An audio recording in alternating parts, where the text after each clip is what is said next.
नमस्कार, स्वागत है आपका जन टीवी उत्तराखंड में। आपके साथ हूं मैं सदफ फातिमा। खबरों की शुरुआत करेंगे हेडलाइंस के साथ। सरकारी संपत्तियों से अवैध अतिक्रमण हटाने की कवायद, न्यायालय के आदेश पर उत्तराखंड सरकार का निर्देश। हरिद्वार जिला प्रशासन ने की कार्रवाई, कांग्रेस विधायकों के विरोध पर भाजपा का निशाना।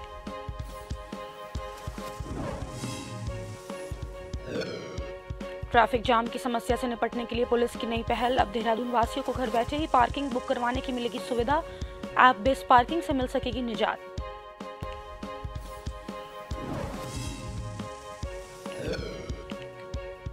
पिथौरागढ़ में एसडीएम सदर और सीओ ने बाजार में चलाया सघन चेकिंग अभियान, व्यापारियों के पुलिस सत्यापन की हुई जांच, खोखा रेडी व्यापारियों का अतिक्रमण हटाया।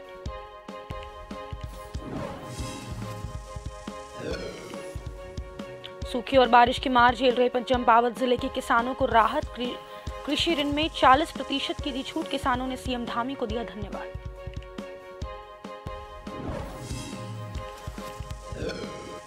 उत्तरकाशी में सरकारी भूमि पर अफीम की अवैध खेती पर पुलिस का एक्शन, 12 लोगों पर मुकदमा दर्ज, मामले की जांच जारी।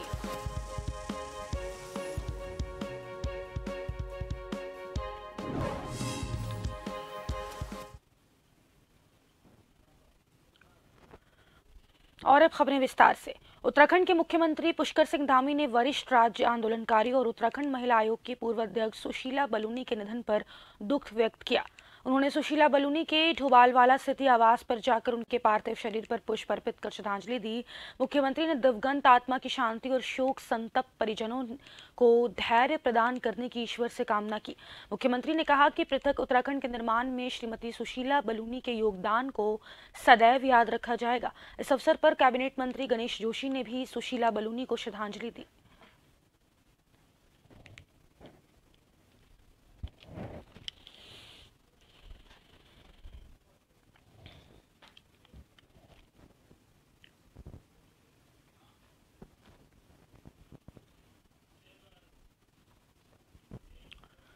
देहरादून में मुख्यमंत्री पुष्कर सिंह धामी ने मंगलवार को सचिवालय से परिवहन विभाग द्वारा तैयार किए गए ऑटोमेटिक नंबर प्लेट का शुभारंभ किया।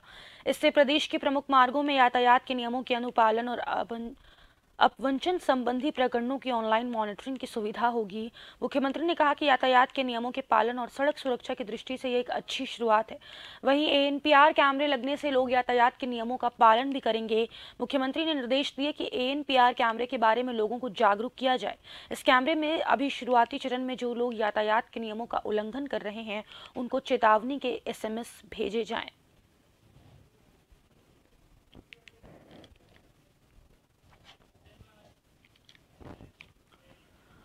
देहरादून में समान नागरिक संहिता की विशेष समिति का कार्यकाल 4 माह बढ़ा दिया गया। समिति का कार्यकाल 27 मई को समाप्त हो रहा था। मुख्यमंत्री की मंजूरी के बाद गृह विभाग ने आदेश जारी किए हैं।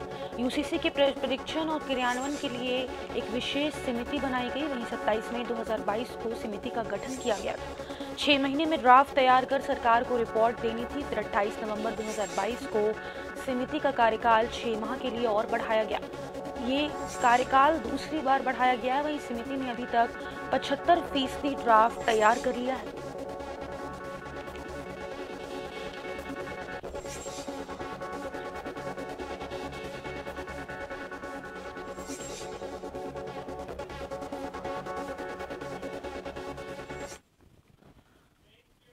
और इसी खबर पर अधिक जानकारी के लिए हमारे उत्तराखंड के ब्यूरो चीफ श्रीनिवास पंत जुड़ गए हैं। श्रीनिवास, नागरिक संहिता की विशेष समिति का कार्यकाल 4 माह बढ़ा दिया गया है, क्या कुछ जानकारी सामने निकल कर आई है? बिल्कुल, आपको बताना चाहूंगा, उत्तराखंड में मौजूदा सरकार जिसके मुखिया युवा मुख्यमंत्री पुष्कर सिंह धामी हैं, उन्होंने चुनाव में जाने से पहले यानी सरकार के गठन से पहले इस बात पर जोर दिया था कि उनकी सरकार आई तो लिहाजा सबसे पहले यूनिफॉर्म सिविल कोड को लागू करने के लिए एक ड्राफ्ट कमेटी बनाई जाएगी, जिसको लेकर वो जनता के बीच में गए थे। जनता ने प्रचंड बहुमत का मैंडेट भारतीय जनता पार्टी को दिया और मुख्यमंत्री बनने का सौभाग्य एक बार फिर से पुष्कर सिंह धामी को मिला। चुनाव जीतने के बाद जब सरकार संभाली तो पहली प्रेस कॉन्फ्रेंस में उन्होंने यूनिफॉर्म सिविल कोड के ड्राफ्ट के लिए एक कमेटी के गठन को निर्धारण करने की बात की। यानी ये कमेटी जगह जगह जाकर के हर वर्ग, हर समुदाय, हर प्रकार के लोगों से बातचीत करेंगे, लोगों के राय शुमारी करेंगे और समान नागरिकता कानून उत्तराखंड में किस रूप में बेहतर हो सकता है उसको लेकर के एक आमूलचूल परिवर्तन के साथ एक ड्राफ्ट तैयार करेंगे जो सरकार को सौंपेंगे। इस ड्राफ्ट को पूरा करने के लिए 6 महीने का पहले वक्त दिया गया था, लेकिन उस समय ही काम हो पाया था, लिहाजा इसको एक्सटेंड किया गया था, यानी 6 महीने इसको और बढ़ाया गया था। लेकिन 27 मई 2023 को एक बार फिर से इनका कार्यकाल पूरा हो रहा है और ऐसे में राज्य सरकार ने बकायदा एक बार फिर से यूनिफॉर्म सिविल कोड के लिए बनाई गई जो गठित की गई विशेष समिति है उसका कार्यकाल 4 महीने और बढ़ा दिया गया है, यानी 75% अभी तक ड्राफ्टिंग का काम पूरा हो चुका है और उसको 100% पूरा करने के बाद ही रिपोर्ट शासन को मिलेगी, सरकार को मिलेगी, यानी मुख्यमंत्री को रिपोर्ट मिलेगी। उससे पहले ये रिव्यू कमेटी इस बातों का निर्धारण करना चाहती है कि कहीं पर किसी तरीके से कोई कमियां न रह जाए, अव्यवस्था न रह जाए, क्योंकि यूनिफॉर्म सिविल कोड जिस रूप में लागू करना चाहते हैं मुख्यमंत्री, उसका गंभीर जो ढांचा होगा, जो स्ट्रक्चर होगा, वो ग्राउंड पर किस रूप पर काम करेगा, कितने लोग उससे प्रभावित होंगे, कितने लोगों को उसको लाभान्वित किया जाएगा और प्रदेश हित में, देश हित में सशक्त ये कानून बनेगा, इसको लेकर के कमेटी ने अपनी ड्राफ्टिंग कर दी है जो 75% हो चुकी है। अब शासन ने एक बार फिर से 4 महीने का कार्यकाल और बढ़ा दिया है। चलिए, बहुत बहुत शुक्रिया श्रीनिवास तमाम जानकारी के लिए।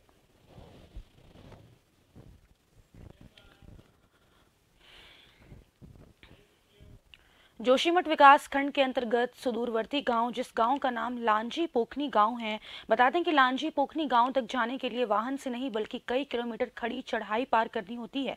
बड़ी बात तो यह है कि लांजी पोखनी गांव में यदि कोई स्थानीय ग्रामीण अचानक बीमार हो जाते हैं तो उस समय लांजी पोखनी गाँव के स्थानीय ग्रामीण अपने बीमार व्यक्तियों को डंडी कंडी के सहारे मुख्य सड़क तक पहुँचाते हैं।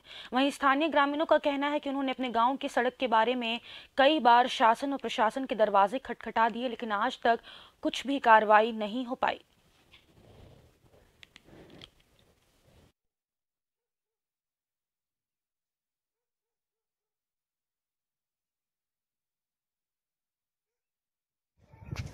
हमारे गांव में रोड की सुविधा अभी तक नहीं हुई है और सरकार से निवेदन करता हूं कि यहाँ हमारे गांव में रोड निर्माण करता रहे। आज यह क्षेत्र जो है 75 वर्ष आज़ादी के पूरे हो चुके हैं, लेकिन अभी तक इस क्षेत्र में जो है यातायात जैसी सुविधा उपलब्ध नहीं है। इस क्षेत्र के लोग आज सड़क जैसी सुविधा से वंचित हैं। जोशीमठ विकास खंड का एक ऐसा दुरस्त गांव माना जाता है जिस गांव का नाम लांजी पोखनी है। आपको बता दें कि लांजी पोखनी गांव तक जाने के लिए वाहनों से नहीं बल्कि कई किलोमीटर खड़ी चढ़ाई पार करनी होती है। वहीं लांजी पोखनी गांव के स्थानीय ग्रामीणों का कहना है कि उन्होंने अपने गांव के सड़क के बारे में कई बार शासन और प्रशासन को अवगत करा दिया है, लेकिन आज तक कुछ भी कार्रवाई नहीं हो पाई है। आपको बताते चलें कि लांजी पोखनी गांव में यदि कोई बीमार हो जाता है तो लांजी पोखनी गांव के स्थानीय ग्रामीण अपने बीमार व्यक्तियों को आज भी डंडी कंडी के सहारे मुख्य सड़क तक पहुंचाते हैं। कैमरामैन साथी आदित्य भंडारी के साथ नवीन सिंह, जोशीमठ। उत्तराखंड सरकार ने न्यायालय के आदेश के बाद सरकारी संपत्तियों से अवैध अतिक्रमण को हटाने के निर्देश दिए गए। सरकार के आदेश के बाद उत्तराखंड में बड़े पैमाने पर सरकारी संपत्तियों से अवैध अतिक्रमण को हटाने का कार्य किया जा रहा है। हरिद्वार जिला प्रशासन ने आर्यनगर चौक पर स्थित सड़क पर बनी मजार को हटाया गया, जिसके बाद हरिद्वार कांग्रेस के 5 विधायकों ने जिलाधिकारी से मुलाकात कर इस कार्रवाई का विरोध किया था। कांग्रेस विधायकों के विरोध के बाद बीजेपी खुलकर कांग्रेस पर तुष्टीकरण की राजनीति का आरोप लगा रही है। बीजेपी के पूर्व लक्सर विधायक और वरिष्ठ नेता संजय गुप्ता ने जिलाधिकारी को कांग्रेस विधायकों के खिलाफ ज्ञापन दिया कि इन पर मुकदमा दर्ज कर गिरफ्तारी की जाए। साथ ही राज्य सरकार और विधानसभा अध्यक्ष से इन विधायकों की सदस्यता निरस्त करने की मांग की।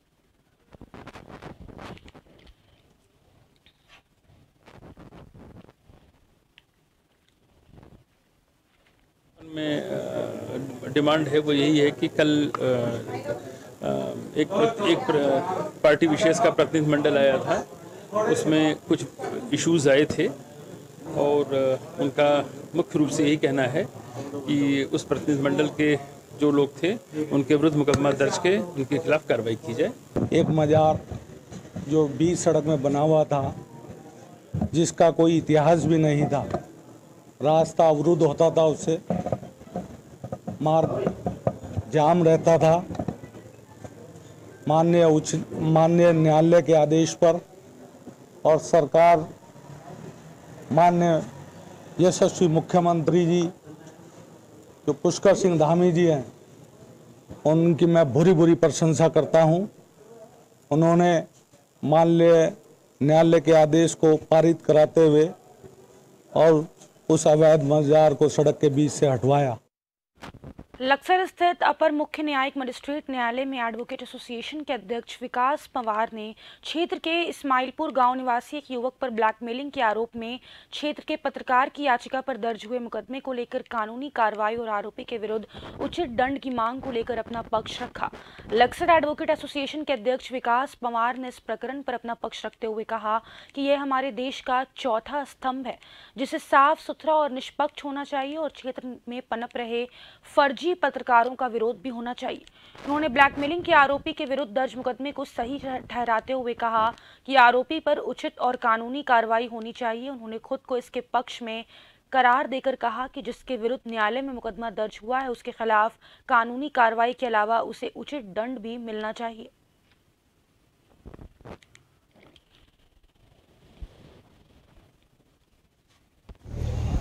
मेरा पक्ष तो यही है, अगर ये मुकदमा दर्ज हुआ है तो सही दर्ज हुआ होगा, इसके खिलाफ उचित कार्रवाई होनी चाहिए, कानूनी कार्रवाई होनी चाहिए और हम भी इसके पक्ष में हैं और हम चाहते हैं कि यहाँ साफ सुथरा पत्रकारों का सही रहना चाहिए और जिसके खिलाफ ये मुकदमा दर्ज हो रहा है और उसके खिलाफ कानूनी कार्रवाई होनी चाहिए और उचित उसे दंड मिलना चाहिए। देहरादून पुलिस ने ट्रैफिक जाम की समस्या से निपटने के लिए एक नई पहल शुरू की है। अब देहरादून वासियों को घर बैठे ही पार्किंग बुक करवाने की सुविधा मिलेगी। वहीं एसपी ट्रैफिक अक्षय कोंडे ने कहा कि टोइंग और क्लैंपिंग के कारण सड़कों पर पार्किंग की समस्या में बड़ी कमी आई है, लेकिन अक्सर देखा गया कि किसी को नॉलेज नहीं होती है कि पार्किंग सड़कों पर कहाँ है। इसी को एड्रेस करने के लिए ऐप बेस्ड पार्किंग बनाया गया है। लगभग इस ऐप में 400 पार्किंग को ऐड किया गया है। यानी अब यह समझा जाए कि इस एप्लीकेशन के जरिए आप घर बैठे ही पार्किंग बुक करवा सकते हैं और सुरक्षित स्थान पर अपने वाहन को खड़ा कर सकते हैं। अक्सर देखा जाता है कि भीड़ भाड़ के एरिया में पार्किंग तो अवेलेबल है पर किसी को नॉलेज नहीं होता पार्किंग एग्जैक्टली कहाँ पर है। इसी को एड्रेस करने के लिए हमने ऐप बेस्ड पार्किंग लाया। एक लीडिंग कंपनी है पार्क प्लस, उनको हमने देहरादून में इन्वाइट किया। लगभग 400 प्लस पार्किंग्स हमने उस पर इंटीग्रेट की है, जिसमें आप घर बैठे जिस एरिया में भी आपको जाना हो उस एरिया की पार्किंग्स देख सकते हैं, वो चिन्हित कर सकते हैं और जो भी कमर्शियल पार्किंग्स है वो आप आवरली बेसिस पे एडवांस में बुक भी कर सकते हैं। एक छोटे से ब्रेक के लिए रुक रहे हैं, फौरन लौटेंगे। बने रहें जन टीवी के साथ।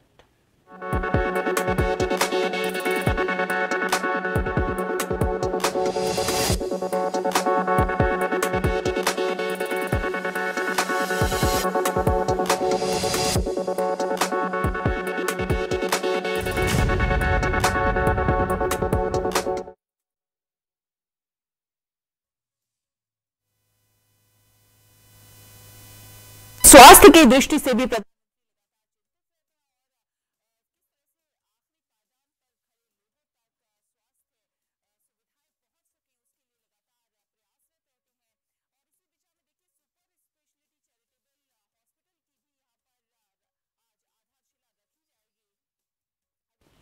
नाथद्वारा में पीएम मोदी का भव्य स्वागत हो रहा है। लाइव तस्वीरें आप अपने टीवी स्क्रीन पे देख सकते हैं कि पीएम मोदी का 1 दिवसीय राजस्थान दौरा है, वो इस वक्त नाथद्वारा पहुंच चुके हैं।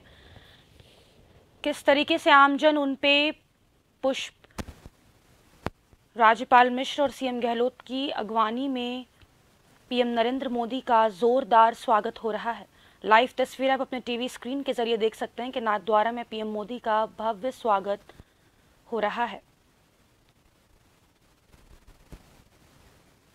वहीं आपको बता दें कि आज राजसमंद के नाथद्वारा में पीएम श्रीनाथ जी के दर्शन करेंगे।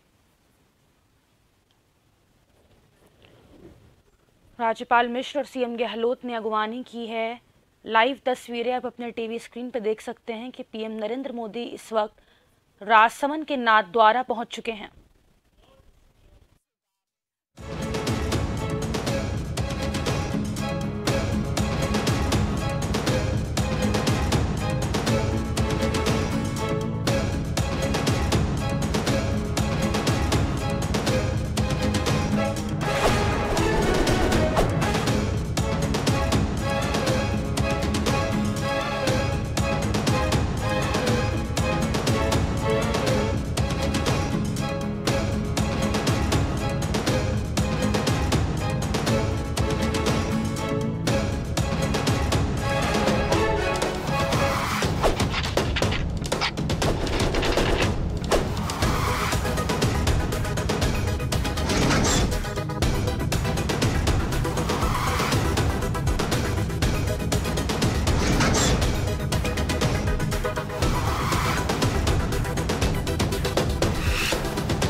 ब्रेक के बाद आप सभी का स्वागत है। आगे बढ़ेंगे। एसडीएम सदर और सीओ पिथौरागढ़ ने बाजार में सघन चेकिंग चलाया, जिसमें बाहरी व्यापारियों के पुलिस सत्यापन की जांच की गई। वहीं सरकारी भूमि पर अतिक्रमण कर खोखा रेडी व्यापारियों का अतिक्रमण भी जिला प्रशासन ने हटाया।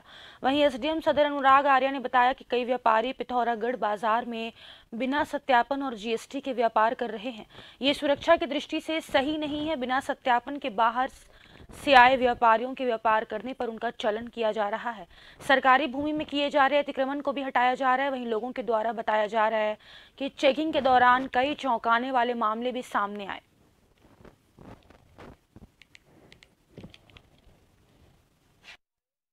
ध्यान में आया था कि बहुत से लोग ऐसे यहाँ रह रहे हैं जिन्होंने अपना सत्यापन नहीं कराया है और उसकी जांच भी चल रही है। जीएसटी भी चोरी हो रही है। कई लोग यहाँ पर व्यापार कर रहे हैं। उनके आपराधिक के संबंध में ये नहीं पता कि उनका आपराधिक इतिहास है या नहीं है, तो सभी लोगों की जांच भी चल रही है। और उसके बाद जो व्यापार कर रहे हैं उसमें भी जीएसटी पे नहीं गया है। सरकारी ज़मीनों पर अवैध अतिक्रमण किया हुआ है।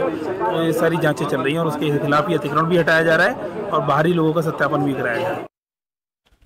कर्नाटक में कांग्रेस के चुनावी घोषणा पत्र में बजरंग दल को बैन करने के लिए घोषणा कांग्रेस के लिए गले की फांस बनता जा रहा है, जिसको लेकर बजरंग दल ने विहिप के केंद्रीय नेतृत्व के आह्वान पर पूरे देश में कांग्रेस को सद्बुद्धि के लिए हनुमान चालीसा का पाठ किया।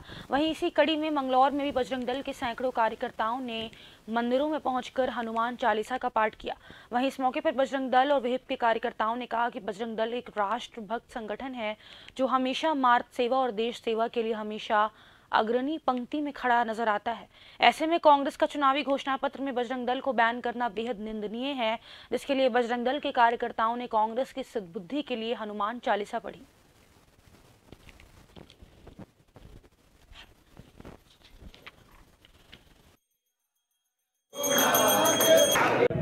बजरंग दल पर जो कांग्रेस की कर्नाटक इकाई है उसने अपने घोषणा पत्र में उसको प्रतिबंधित करने की विषय उन्होंने रखा है, तो उस निमित्त आज पूरे राष्ट्र भर में हनुमान चालीसा का विरोध स्वरूप प्रत्येक स्थानों पर बजरंग दल के द्वारा हनुमान चालीसा का पाठ रखा गया। उसी निमित्त आज अपने मंगलौर में भी कार्यक्रम रखा गया। कर्नाटक में होने वाले विधानसभा चुनाव में जो बजरंग दल का विरोध किया है, जो मैनिफेस्टो निकाला है, उसके विरोध में उन्होंने प्रदर्शन किया है। उन्होंने बजरंग दल विश्व हिंदू परिषद जैसे संगठन को बैन करने का काम किया है। उसके विरोध में हमने यहाँ पर इस मंदिर में हनुमान चालीसा का पाठ किया। सभी हिंदू भाई एकत्रित होकर हनुमान चालीसा का पाठ किया और आरती की। बजरंग दल ने कोरोना काल में उत्तरकाशी में सरकारी भूमि पर अवैध रूप से अफीम की खेती करने वालों पर पुलिस ने बड़ी कार्रवाई की है। प्रतिबंधित अफीम की खेती का विनिष्टीकरण किया गया। मौके पर आसपास के एरिया में ड्रोन से फोटो और वीडियोग्राफी की। मामले में अग्रिम जांच की जा रही है। फसल की पैदावार करने वालों की जानकारी की जा रही है। सारी फसल सरकारी जमीन पर पैदा की गई। वहीं साथ ही 12 लोगों पर मुकदमा दर्ज किया गया। विगत 3-4 दिवसों से पुलिस द्वारा जो है विभिन्न क्षेत्रों में जो अफीम की अवैध खेती हो रही है उसके संबंध में कार्रवाई की गई है। और इसी क्रम में आज थाना पुरोला में ग्राम बुरशी पड़ता है, जिसमें करीब 70 नाली के करीब ज़मीन थी और उसमें एक संयुक्त टीम थी, पुलिस की, राजस्व की और वन विभाग और अन्य विभागों की संयुक्त टीम के द्वारा ये कार्रवाई की गई है। और करीब 70 नाली जो ज़मीन है उसकी जो अवैध खेती है उसको नष्ट किया गया है। सर, इसमें जैसे अभी सूचनाएं मिल रही है जगह जगह से, तो उन सूचनाओं पे उस पर कार्य किया जा रहा है। और अभी जो पिछले 2 मोरी और थाना धरासू के क्षेत्र अंतर्गत जो भी हमारे ये प्रकरण सामने आए थे उसमें विनिष्टीकरण की कार्रवाई भी हो गई है और अभियोग भी पंजीकृत। शिक्षा विभाग ने लोहाघाट के राजकीय कन्या उच्च प्राथमिक विद्यालय पऊ को आदर्श विद्यालय घोषित कर दिया, पर स्कूल को खेल मैदान जैसी मूलभूत सुविधाएं नहीं दे पाया। यही हाल इस स्कूल से लगे प्राथमिक विद्यालय पव का भी है, जहां दोनों विद्यालयों के बच्चे खेल मैदान न होने से खेलने के लिए तरसते हैं। बच्चे विद्यालय के छोटे से प्रांगण में खेलकर अपने अपने मन को मनाते हैं।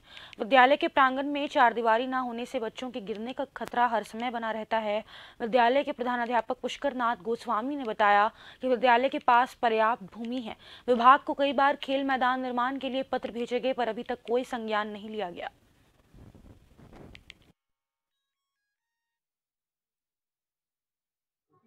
पूरा सीट ने बचाया। सर इसमें जो ये हमारा मॉडल स्कूल पऊ है, पऊ में अन्य चीज़ें हम भौतिक संसाधन हमारे पास बहुत है, लेकिन यहाँ मेन चीज़ फील्ड की कमी है।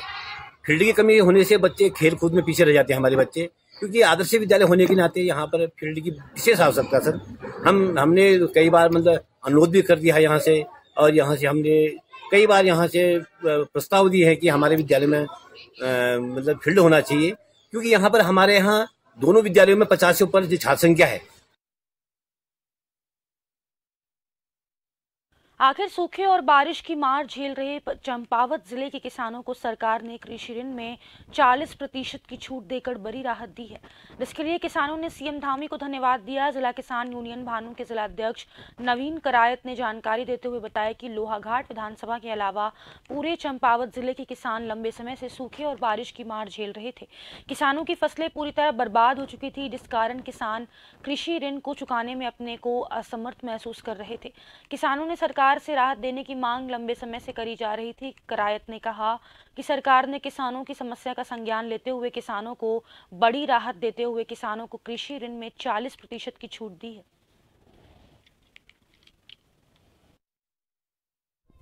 जिस स्थिति से इस समय किसान यहाँ गुजरा है, उसको देखते हुए बहुत अच्छा फैसला उन्होंने लिया है।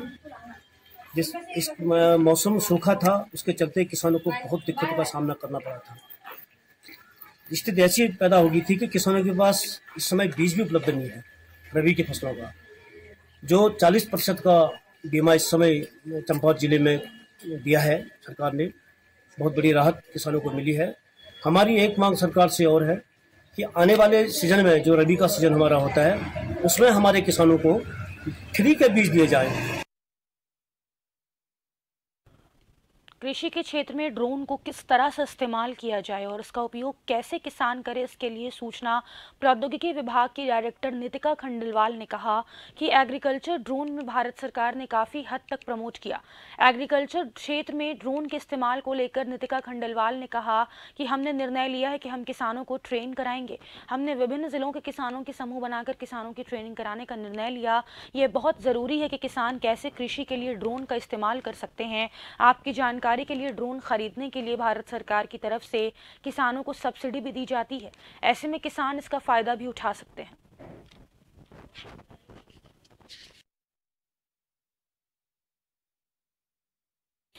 और आखिर में एक नजर हेडलाइंस पर। सरकारी संपत्तियों से अवैध अतिक्रमण हटाने की कवायद, न्यायालय के आदेश पर उत्तराखंड सरकार का निर्देश। हरिद्वार जिला प्रशासन ने की कार्रवाई, कांग्रेस विधायकों के विरोध पर भाजपा का निशाना।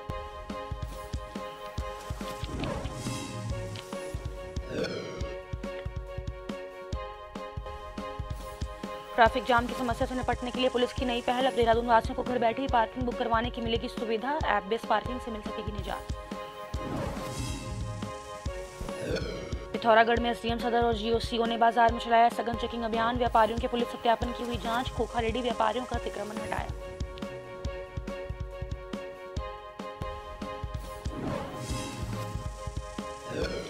सूखे और बारिश की मार झेल रहे चंपावत जिले के किसानों को राहत। कृषि ऋण में 40% की दी छूट। किसानों ने सीएम धामी को दिया धन्यवाद।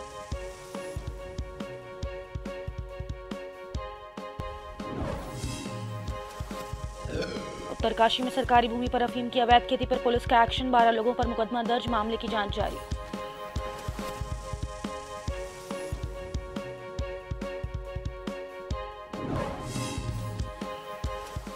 और इस वक्त के बुलेटिन में बस इतना ही। नमस्कार।